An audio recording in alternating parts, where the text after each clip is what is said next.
I need you to imagine a sentence so gentle, yet so destructive, that it can split two people who swear they're soulmates. A sentence that sounds like love, but feels like loss. A sentence you've probably heard before, or said before, or feared before. I love you, but I don't think we should be together. It's soft, it's careful, but it hits like a meteor. Because nothing is more confusing than someone who loves you, but still walks away. And this story, the one you're about to hear, proves that love isn't always enough. Actually, sometimes love is the problem. But don't rush ahead, because the part that changes everything, the part no one sees coming, is buried in the middle. And once you hear it, you'll rethink every relationship you've ever had. So sit with this, because this isn't a breakup story. It's a truth story. A story about what happens when someone realizes the person they love most is also the person they must let go of. But the twist, the reason, the thing that forces the final decision, that's the part almost nobody is ready for. Before we go deeper, tell me this: have you ever loved someone who wasn't right for you? Comment yes or not sure below, because by the end of this video, your answer might change. It started on a Tuesday night. Nothing special, nothing romantic, nothing dramatic. Just two people sitting on a couch, pretending everything was fine.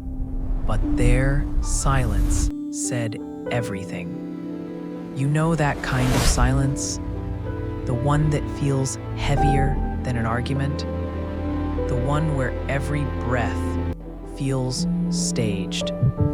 Yeah, that one. She looked at him. He looked at her.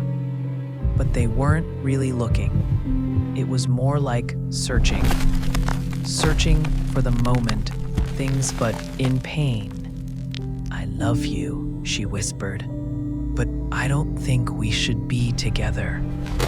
He froze.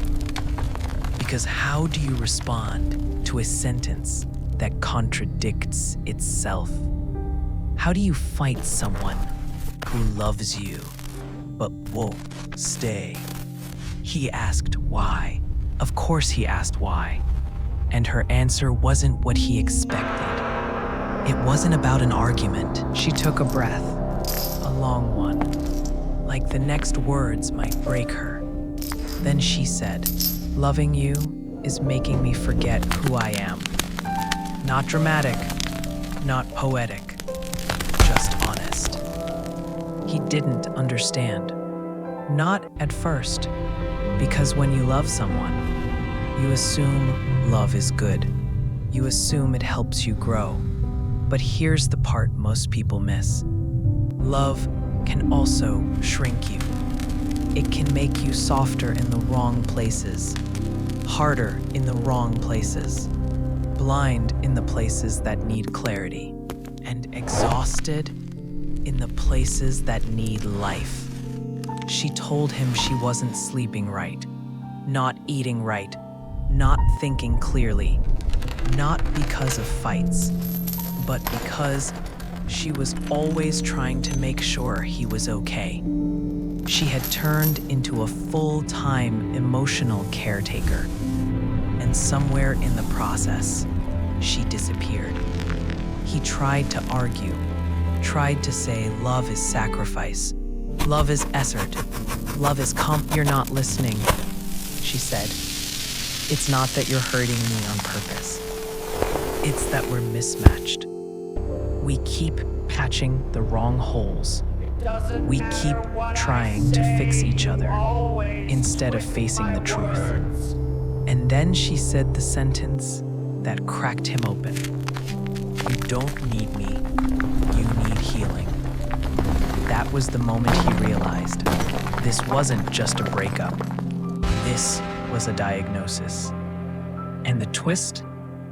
This was only the surface. He sat back, stunned, because deep down, she was right. There were things he never admitted, not to her, not to anyone, not even to himself. He had wounds he covered with jokes, stress he covered with silence, fear he covered with anger that didn't look like anger, just distance. And she was always the one trying to pull him back. He used to think that was love. Someone who stays, someone who repairs, someone who doesn't give up. But now he saw it differently. She wasn't fixing him. She was drowning with him. He told himself he needed space, but what he really needed was a version of himself he hadn't met yet. And every time she asked what was wrong, he said, "Nothing," because the truth wasn't pretty. It wasn't romantic. It wasn't something you say out loud. But here it is. He didn't think he deserved her. Not completely. Not the way she deserved to be loved.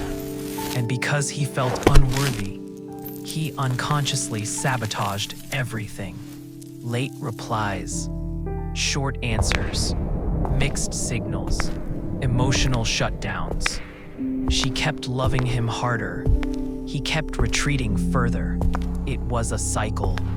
One neither of them created on purpose, but one they couldn't escape. And while he thought she would stay forever, she was already planning her exit. Because loving someone shouldn't feel like survival mode. And that leads to the next part, the hardest part to hear. She admitted something she never said before. "I'm scared of who I'm becoming with you." Not scared of him. Scared of herself. Scared of how patient she had become. How quiet. How tolerant. How small. Scared of how easily she forgave things that hurt her. Scared of how she let excuses replace boundaries. Scared of how love turned into a negotiation with her own self-worth. She said she no longer recognized her reflection. She didn't smile the same, didn't dream the same, didn't move the same. Love had become a mirror, showing because staying would eventually turn her love into resentment. And she wanted to protect the good parts, the parts worth remembering. This is where I need you to pause and answer something. Would you walk away from someone you still love if staying meant losing yourself? Think about it. Then keep watching, because the darkest part is coming. Subscribe before you forget. You'll want to hear the next twist. She confessed something she'd been hiding for months. Something he never suspected. Something he wasn't ready for. She said, "Loving you hurts me in a way that doesn't look like pain." He didn't get it. So she explained, "It's the kind of hurt you don't notice until the damage is done." It wasn't screaming. It wasn't betrayal. It wasn't chaos. The calm It was the is slow just a facade. erosion of herself. I can She feel the told him she tension lost her growing. hobbies, The lost way it her routine, pulses just lost her beneath ambition, the surface. lost the spark she used to carry everywhere. Not because he demanded it, but because she focused so fully on him that she forgot how to focus on herself. And here's the real twist. He thought loving someone meant being everything. She thought loving someone meant giving everything. Both were wrong, because love isn't supposed to be everything. Love is supposed to support everything else. And right in that moment, when she confessed the truth, he realized something terrifying. He wasn't losing her because he failed as a partner. He was losing her because he never learned how to love himself. And no relationship can survive that. She didn't want to leave. That's the part people misunderstand. She wanted to stay. Every part of her wanted to stay. But the version of herself she would become if she stayed terrified her. She explained, "When I'm with you, I'm always anxious, always waiting, always bracing myself." Not because he hurt her deliberately, but because she didn't know how to stop overgiving. It had become a habit, a reflex, a default setting. And the more she gave, the less she received. Not because he was selfish, but because he was broken in ways she couldn't repair. She said she felt like a temporary cure, like a warm blanket over a cold wound. But blankets don't heal, they hide. Then she said the sentence that finally shattered him. "I'm not the medicine. I was never supposed to be." He felt nauseous because he knew she was right. He used her warmth to escape his own darkness, used her stability to hide his instability, used her love to avoid facing his pain. And she stayed until it almost destroyed her. Everyone has a breaking point, and when she reached hers, it wasn't loud, it was quiet, calm, final. The kind of decision that comes from exhaustion, not anger. The kind that hurts more because it's the right one. Their goodbye wasn't a fight. Their goodbye wasn't a fight. It wasn't dramatic.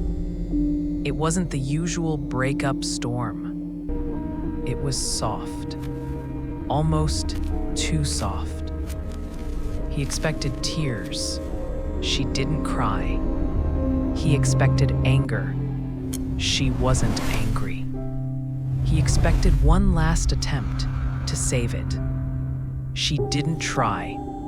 Because when someone has finally made peace with walking away, they don't need closure. They are the closure.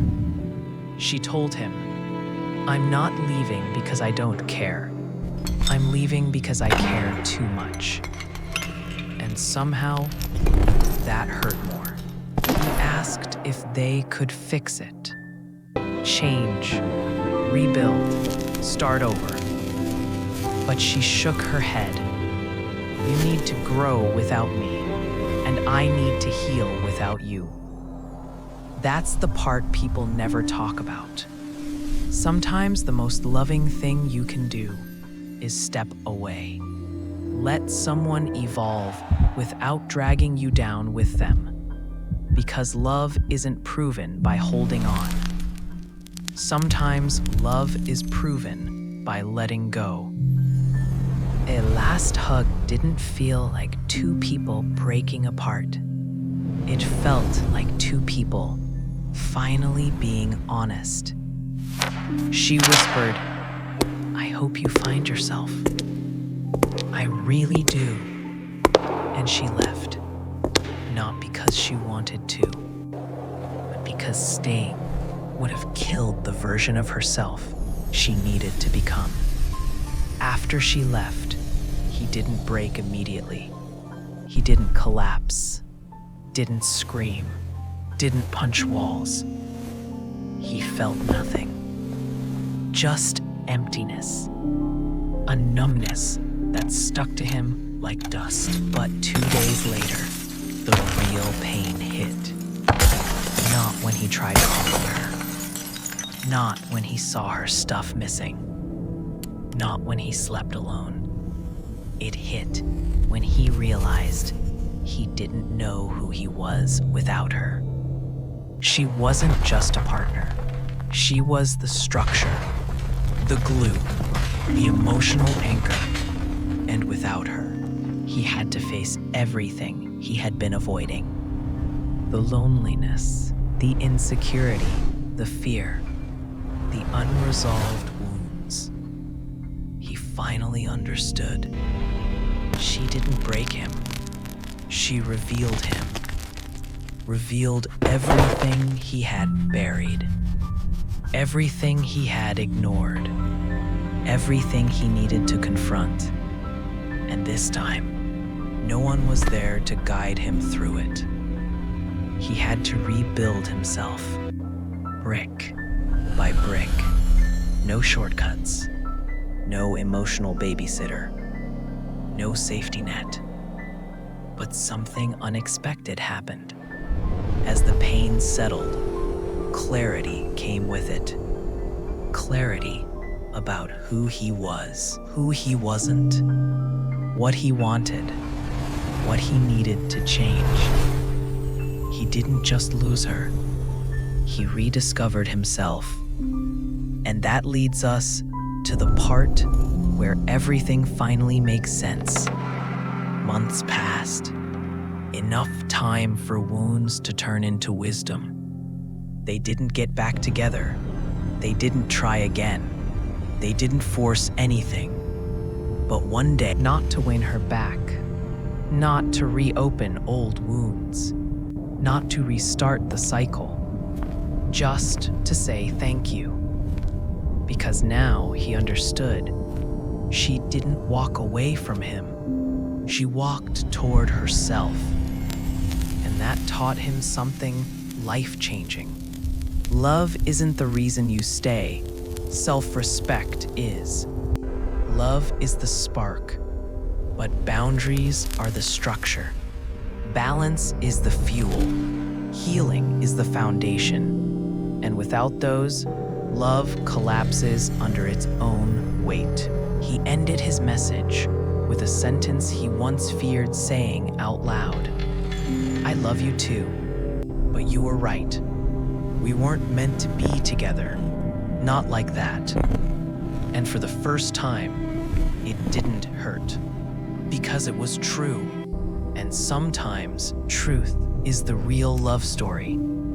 If you made it this far, here's your question. Would you rather lose someone else or lose yourself? Comment your answer below. And subscribe if you want more stories that hit where you feel it most.